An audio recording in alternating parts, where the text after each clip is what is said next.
Enquanto todos olham para os deuses e para as ameaças que colocam o universo em risco, a Terra sempre carregou mistérios nunca revelados.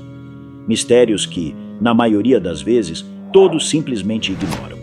E talvez nenhum desses mistérios seja tão intrigante quanto a dupla personalidade de Lanti. Como uma simples humana consegue mudar instantaneamente a cor do cabelo, dos olhos, da voz e até da própria personalidade apenas por causa de um espirro? Por décadas, a explicação mais aceita foi a de algum tipo de maldição misteriosa ou de um transtorno de personalidade raro. Mas quando analisamos cuidadosamente os acontecimentos e o contexto histórico da época, essas teorias começam a perder força. Lanti não apenas pensava diferente após a transformação, ela se tornava outra pessoa. Nenhuma das personalidades se lembrava das ações da outra.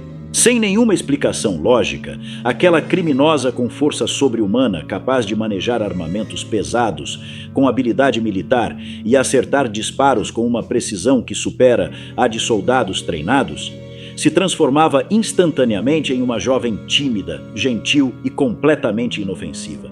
E quanto mais eu investigo essa história, mais estranhas as coisas ficam.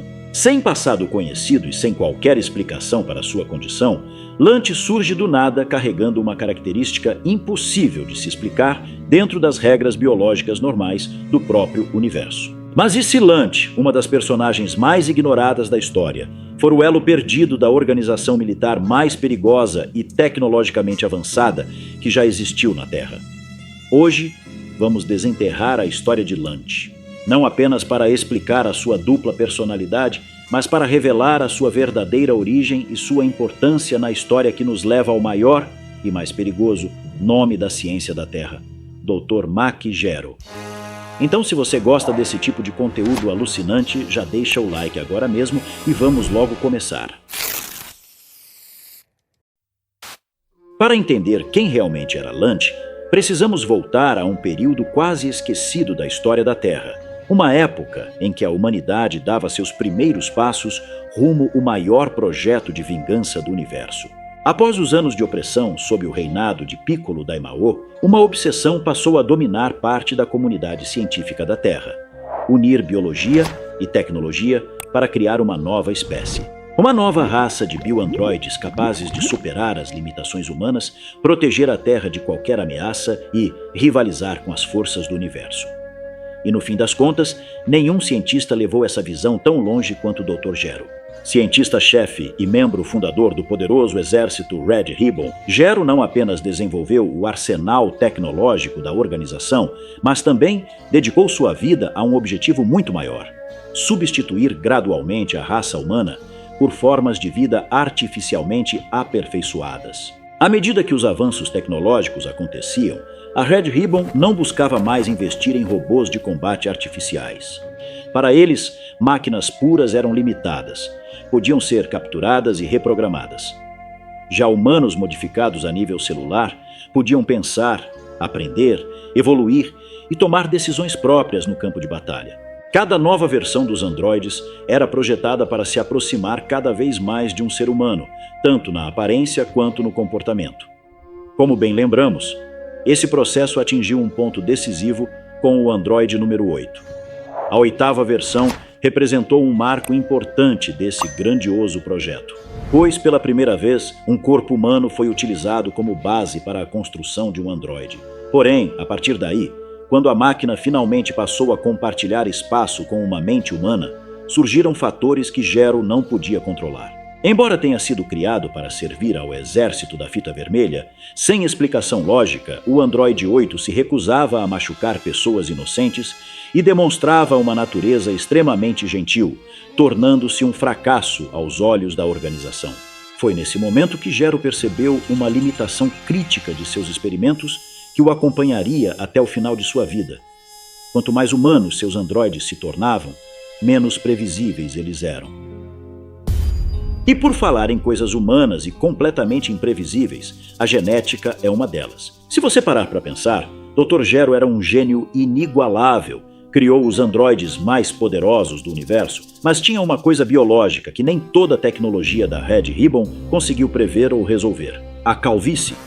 Se você também está sentindo o peso da genética e não quer terminar igual ao Android 20, com cabelo só nas laterais e escondendo o topo da cabeça, você precisa conhecer a Manual. A Manual é uma plataforma que descomplica o tratamento da calvície de forma segura, discreta e muito acessível, custando menos que um cafezinho por dia. O processo é simples. Você entra no site pelo link na descrição ou pelo QR Code na tela e responde um questionário de saúde que será avaliado por um médico. Se houver recomendação, o tratamento é enviado direto para sua casa com frete grátis. E se precisar de acompanhamento, você resolve tudo pelo WhatsApp. Então não vacila, clica no link e use o meu cupom KAIO para garantir 40% de desconto na sua primeira compra e frete grátis. Valeu pela parceria, Manual! No mesmo período em que os experimentos com androides avançavam silenciosamente nos bastidores da Terra, uma perigosa criminosa fugitiva, conhecida popularmente como Lunch, passou a chamar a atenção das autoridades da Terra. Procurada por uma longa sequência de assaltos e crimes armados, ela era considerada extremamente perigosa e conhecida por sua habilidade incomum com armas de fogo. Seu nome estampava cartazes de procurada por todo o planeta, até que seu caminho acabou cruzando com o de Goku. O que parecia ser apenas mais uma criminosa em fuga, logo revelou algo muito mais estranho. Após um simples espirro, a agressiva e impiedosa guerreira de cabelos loiros desapareceu completamente, dando lugar a uma jovem tímida de cabelos azuis. As duas personalidades possuíam comportamentos totalmente opostos, memórias separadas e pareciam desconhecer completamente as ações uma da outra. É interessante notar que seus crimes não pareciam seguir uma lógica clara. Ela roubava e acumulava dinheiro sem nenhum propósito. Não havia um grande plano, uma organização por trás de suas ações ou qualquer motivação concreta. Sua dupla personalidade apenas torna tudo ainda mais confuso. A personalidade loira demonstra experiência com armamentos, táticas de guerra e uma força sobre-humana. Já a personalidade de cabelos azuis desconhece completamente essas habilidades. E em meio a tantas perguntas sem resposta, existe uma evidência de seu passado, amarrada bem na sua cabeça, que sempre passou despercebida. A fita vermelha.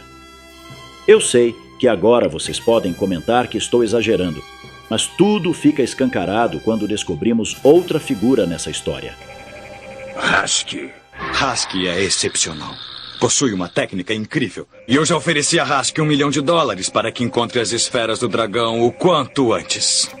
Ela era uma figura conhecida e até utilizada pelo próprio exército Red Ribbon, mas a verdadeira questão não está apenas na semelhança física absurda entre as duas. Assim como Lunch, Husky também era uma rebelde sem causa, uma mercenária fugitiva especializada em combate e totalmente envolvida com o mundo do crime. Sabemos que a Red Ribbon desenvolveu uma sequência de androides numerados, cada um representando uma nova tentativa de aperfeiçoamento do projeto. Mas o fato é que depois do Android 9, as versões seguintes foram apagadas completamente da história. Para quem não lembra, o número 9 foi um projeto totalmente artificial construído baseado no Comandante Red. Porém, os androides 10, 11 e 12 apresentaram falhas de comportamento e desapareceram completamente dos registros conhecidos. Não se sabe se foram descartados, destruídos ou se continuaram existindo longe dos olhos do mundo. Esses androides ignorados representam justamente a fase em que Gero ainda estava tentando entender como controlar a mente de suas criações. E quando analisamos Lunch dentro desse contexto, algumas características deixam de parecer apenas uma piada e passam a fazer total sentido. Sua ausência total de passado, sua personalidade incontrolável, sua habilidade militar nata e até mesmo a fita vermelha amarrada em sua cabeça indicam que Lunch é a Android número 10. Uma Android modificada a nível celular, capaz de se passar perfeitamente por uma pessoa comum, mas que apresentou uma falha crítica no sistema de controle de personalidade. Em vez de uma identidade única e previsível, o experimento resultou em duas consciências completamente opostas, habitando o mesmo corpo. O sistema funcionava, mas a personalidade foi corrompida, e o espirro era o gatilho que provocava a falha no sistema. E esse tipo de falha não foi um caso isolado dentro dos experimentos de Gero. É interessante notar que, muitos anos depois, um problema extremamente semelhante surgiria em outro de seus modelos mais avançados. a Android 21. Assim como Lunch, a Android 21 chegou a apresentar duas personalidades completamente distintas coexistindo dentro do mesmo corpo. O fato de uma anomalia tão específica voltar a surgir em outro projeto ligado às pesquisas de Gero reforça a possibilidade de que a condição de Lunch não seja um simples acaso. E se Lunch representava uma falha de calibração, Hask pode ter sido a tentativa seguinte dessa mesma linha de desenvolvimento, assumindo a posição da Android número 11. Construída sobre a mesma base conceitual de Lunch, a número 11 apresentava um comportamento muito mais estável e habilidades tão impressionantes quanto as observadas na versão anterior. A falha de dupla personalidade parecia ter sido corrigida, mas isso não significa que o projeto estivesse livre de problemas. Hask ainda carregava o mesmo defeito crítico que acompanhou a maioria dos androides que conhecemos, a incapacidade de aceitar ordens. E se Lunch ocupa a posição da Android número 10 e Hask representa a número 11, surge uma pergunta inevitável. Quem seria o Android número 12? Curiosamente, existe uma terceira pessoa ligada à Red Ribbon que parece representar uma evolução natural desse projeto, a Coronel Violeta. Diferente de Lunch e Hask, Violeta até aceitou integrar oficialmente a organização e operar dentro da hierarquia militar. À primeira vista, ela parece ser exatamente o resultado que Gero procurava alcançar. Mas quando observamos suas ações mais de perto, percebemos que sua relação com a organização se assemelha muito mais à de uma mercenária do que à de uma militar comprometida. Essa característica fica evidente quando, durante uma missão, Violeta não hesita em utilizar 2 de seus próprios soldados como distração para garantir a própria fuga. Em outro momento, quando seu piloto é morto, ela demonstra indiferença absoluta. Quando Goku destruiu o exército Red Ribbon e toda a organização começou a colapsar, Violeta não tentou defender a base. Ela roubou o cofre do comandante Red e abandonou o quartel-general enquanto o restante da organização era destruída. Se estivermos observando a progressão de um mesmo projeto, Violeta parece representar um estágio mais avançado do que Hask e Lunch. Mas ainda assim, pode ser considerada uma falha. Apesar de suas diferenças, as 3 compartilham exatamente o mesmo traço comportamental. São independentes, rebeldes e movidas por interesses próprios. Assim como as outras 2, Violeta sempre trabalhou por dinheiro, nunca demonstrou lealdade e sempre tomava decisões com base exclusivamente em seus próprios benefícios.